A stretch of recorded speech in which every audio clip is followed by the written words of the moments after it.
Sir வணக்கம். இப்போ ஈரோட்டில் வந்து இடைத்தேர்தல் நடைபெற்று இருக்கு. இதுல வந்து சீமான் அண்ணனுக்கு வந்து மக்களுடைய ஆதரவு எந்த அளவுக்கு இருக்குன்னு நினைக்கிறீங்க?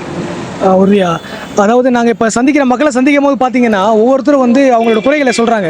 இப்போ நான் பார்த்துட்டு இப்போ தேர்தல் நடைமுறைக்கு எதிராக வேலை நடந்துகிட்டு இருக்கு. இப்போ அதாவது இன்றைக்கி நான் பார்த்த வீடியோ கூட என்கிட்ட இருக்குது. இன்றைக்கி வந்து ரோடுகளை சரி பண்ணிகிட்டு இருக்காங்க. ஏன்னா மக்களை ஏமாத்துறாங்கன்னு மக்களுக்கு தெரியுது. நான் போய் கேட்குறோம், மக்கள் நீங்கள் பாருங்கள், இவ்வளோ நாள் உங்கள் வேலை நடந்திருக்கா? நடக்கலை. இன்றைக்கி நடக்குதுன்னா அப்போ ஏமாத்துறாங்கன்னு தெரியுதுல்ல. இப்போ ஏமாற கூட எவ்வளோ நேரம் தான் நம்ம ஏமாற்றிக்கிட்டு இருக்குது? அதை அவங்க புரிஞ்சுட்டீங்களா? நீங்கள் அவங்களுக்கு நல்லாவே புரியுது. மக்கள் ரொம்ப விழிப்புணர்வோடு இருக்காங்க. இப்போ தமிழர் பெரியார் பிரச்சனை எல்லாம் அது தள்ளி வச்சுட்டு எங்களை ஏமாத்துறீங்கன்றது நல்லா புரியுதுன்றது அவங்க நல்லா தெரியுது. அந்த பிரச்சனையை விடுத்து கூட அவங்க என்ன பண்ணுறாங்க, ஓட்டு போடுறதுக்கு நாம் தமிழருக்கு நாங்கள் மாற்றத்தை கண்டிப்பாக நினைக்கிறோம். எவ்வளோ காலம் தான் ஏமாற்றுவாங்க அப்படின்னு நினைக்கிறேன். பிபி அக்ரஹாரம் தெருவுன்னு இருக்குது, அங்கே தான் இருக்குது. இஸ்லாமியர்களோட ஓட்டு கண்டிப்பாக உழுன்றாங்க. ஏன் அப்படி சொல்கிறாங்கன்னா, பெரியார் குறித்து விமர்சனங்கள் அப்பாற்பட்டு மதுக்கடை ஓனர்கள் யாராக இருக்காங்க அப்படின்னு பார்த்தா அவங்களுக்கு தெரியுது விழிப்புணர்வோட. ஆமாங்க, எல்லா மதுக்கடையும் வச்சிருக்கிறது திமுகக்காரங்க, இல்லைன்னா அதிமுக திராவிட கட்சி தான் மாற்றி மாற்றி வச்சுருக்காங்க. அப்போ அவங்க வந்து மதுக்கு எதிராக வந்து இஸ்லாம் சொல்லியிருக்கு, நபி ஸல்லல்லாஹு அலைஹி வஸல்லம் சொல்லியிருக்காங்க அப்படின்னு அவங்க சொல்லி அவங்க என்ன பண்ணுறாங்க, அப்போ மது ஃபேக்ட்ரிக்கு ஓனருக்கு எதிராக நாங்கள் வாக்கு செலுத்த ரெடியாக இருக்கோம் அப்படின்னு சொல்கிறாங்க. எவ்வளோ நாள் ஏமாந்துக்கிட்டு போனாங்க அப்படின்ற தெளிவான முறையோடு இருக்காங்க. இது தவிர இஸ்லாமியர்களோட விடுதலை, அப்பாவி இஸ்லாமியர்கள் விடுதலைன்னு சொல்லி அரைக்கோள் கொடுத்தாரு நம்ம முதல்வர் ஐயா. ஆனால் இப்போ ஏமாத்துறாருன்றது அவங்களுக்கு புரியுது. அப்போ சங்கி பிஜேபி உள்ளே வந்துடும் அப்படின்னு எவ்வளோ நாளை ஏமாற்றுவாங்க அப்படின்னு விழிப்புணர்வோடு அவங்க என்ன சொல்கிறாங்க, கண்டிப்பாக வாக்கு செலுத்துவோம், நாங்கள் கண்டிப்பாக மைக் சின்னத்துக்கு வாக்கு செலுத்துகிறோம் அப்படி உறுதியோடு இருக்காங்க. அதனால் வெற்றி நமக்கு உறுதியாக இருக்குது. அதனால் நம்ம எந்த இதுலையும் பயப்படுறோம், நம்ம தான் ஜெயிக்க போகிறோம் அப்படின்றது, அது அங்கேருந்து ஈரோடுலேருந்து ஆரம்பிக்க போகிறோன்றது பெரிய ஒரு சந்தோஷமான விஷயம், மகிழ்ச்சியான ஒரு விஷயம்னு கூட. நன்றிண்ணா. அண்ணா வணக்கண்ணா. ஈரோடு இப்போ இடைத்தேர்தல் நடந்துகிட்டு இருக்கு. சீமான் அண்ணனுக்கு வந்து மக்கள் ஆதரவு எப்படின்னு இருக்கு?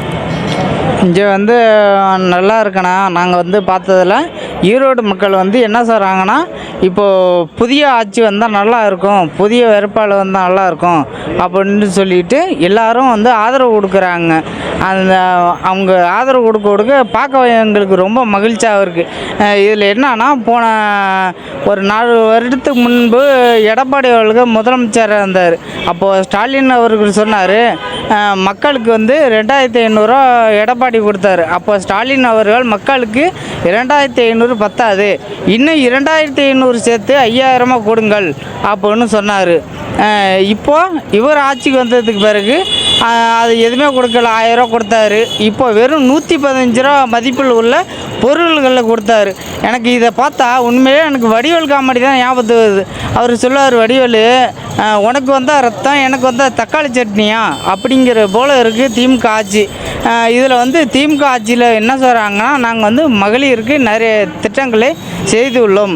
என்ன திட்டங்களும் செஞ்சாங்க, மக்கள் ஊக்கத்தொகை 1000 ரூபா சொன்னாங்க, 1000 ரூபா கொடுக்குறாங்க. ஒரு நாளைக்கு 33 ரூபா 3 பைசா குடும்ப தலைக்கு கொடுக்குறாங்க. மாதத்துக்கு 1000 ரூபான்னு வச்சுங்க. அதே குடும்ப தலைவன் ஒரு நாளைக்கு டாஸ்மார்க்கில் வெறும் 160 ரூபா கொடுத்து வாங்குகிறான். அது வந்து மாதத்துக்கு 4800 ரூபா. இதில் வந்து அதில் 1000 ரூபா தான் குடும்ப தள்ளி கொடுக்குறாங்க. பாக்கி 3800 ரூபா அரசாங்கத்துக்கு தான் லாபம்.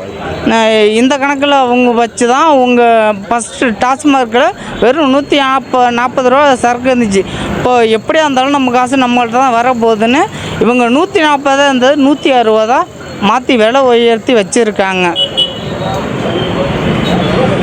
இடைத்தேர்தலில் வந்து திமுகவும் நாம் தமிழ் கட்சி நேருக்கு நேராக மோதுறாங்க. திமுக வந்து பணம் கொடுத்து ஓட்டு வாங்கிடுங்கிற தைரியத்தில் இருக்காங்கல்ல, அது அப்படி தான் நடக்கும்னு நினைக்கிறீங்களா? மக்கள் வந்து பணத்துக்கு விலை போகாமல் நாம் தமிழ் கட்சிக்கு தான் வாக்கு செலுத்துவாங்கன்னு நினைக்கிறீங்களா? ஆட்சியை பற்றி நான் ஒன்று கேட்குறேன்.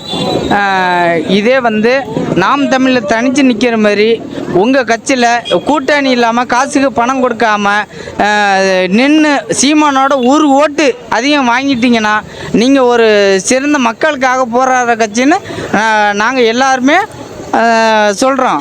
ஏன்னா இது வந்து 10-15 பேரை கூட்டிக்கிட்டு கடைசி நேரத்தில் நான் 15 கோடி செலவு பண்ணுவேன், 20 கோடி செலவு பண்ணுவேன் அப்படின்னு அந்த 20 கோடி 15 கோடி செலவு பண்ணுறது இல்லை. அது எப்படி நீங்கள் திருப்பி கொலை அடிப்பீங்கிறது எங்களுக்கு தெரியும்.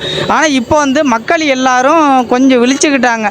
அதனால் திமுக பற்றி கேட்குற ஒன்று கருத்து என்னன்னா, எந்த களமாக இருந்தாலும் தனித்துன்னுங்க. எங்கள் அண்ணன் தனித்து எல்லாத்திலையும் தனித்து நிற்க மாதிரி தனித்து இன்னும் ஒரு ஓட்டு வாங்கிடுங்க, நாங்கள் பார்த்துக்குறோம்.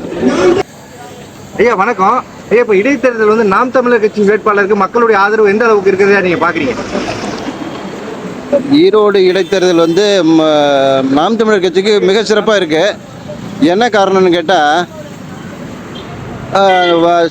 சின்ன பிள்ளையில் அதாவது பென்சில் காணா போச்சுனாக்கா வாத்தியார் நம்மளை அடிக்கிறதுக்கு ஒரு கொம்பு எடுப்பார். கொம்பு எடுக்கும் பொழுது அந்த திருடனவனை தவிர மற்றவன் எல்லாம் அழுவான். இப்போ திருடனவன் என்ன செய்வான், அமைதியாக இருப்பான். அதுமாரி திருடனவனை தவிர மற்றவன் எல்லாம் அழுகுறான், பயப்படுறான். இப்போ அதில் என்னன்னு கேட்டால் ஈவேரா என்னன்னு தெரிஞ்சு போச்சு. அதனால் நம்ம ஆரம்பிக்கிறதே ஈரோட்டில் இருந்து தான் ஆரம்பிக்கும். இது சிறப்பு இல்லையா? நாங்கள் போட்டித்தரெல்லாம் ரொம்ப இருக்குது. எல்லாம் இப்போ வந்து சீமானனுக்கு ஓட்டு போடுவோம் அப்படின்னு சொல்லியிருக்கிறாங்க. அதனால் வேண்டி ரொம்ப சிறப்பாக வந்திருக்குது. ரொம்ப மகிழ்ச்சியாக இருக்குது. கண்டிப்பாக சீதாலட்சுமி வெற்றி பெறுவாங்க. நன்றி. இப்படி சீமானன் சொல்லிட்டு இருக்காங்க, கொள்கையை முன்னிறுத்தி நாங்கள் வந்து தேர்தலை எதிர்கொள்கிறோம். ஆனால் வந்து திமுக தரப்பில் வந்து கடைசி 2 நாட்கள் வந்து கோடிகளை கொட்டி நாங்கள் தேர்தலில் வெற்றி பெறுவோம் அப்படிங்கிறாங்களே, அது சாத்தியமா? கோடிகளை கொட்டினாலும் கூட இப்போ மக்கள் வந்து விழிப்போடு இருக்கிறாங்க. இப்போ எப்படின்னு கேட்டால், நாங்கள்லாம் கேட்குறது, நாங்கள் பணத்தை கொடுத்து வாங்காதீங்க, காசை வாங்கிட்டு ஓட்டு போடாதீங்க அப்படின்னு போய் கேட்குறோம். அப்போ நமக்கு இத்தனை தடவை நம்ம தோல்வி அடைஞ்சிருக்கிறோம். அப்போ அவங்களுக்கே தெரியுது, நம்ம காசு வாங்கிக்கிட்டு நம்ம ஓட்டு போட்டோம்னா நமக்கு வந்து இது வந்து பெரிய அவமானம் அப்படின்னு மக்கள் புரிஞ்சிட்டு இருக்கிறாங்க. அதனால் இது வந்து சாத்தியப்படாத ஒரு இது. எத்தனை தடவை தான் காசு வாங்கிட்டு ஓட்டு போடுவாங்க? ஒரு சமயத்தில் சலிப்பு வந்துடும்ல, அந்த சலிப்பு மக்கள்கிட்ட இருக்குது.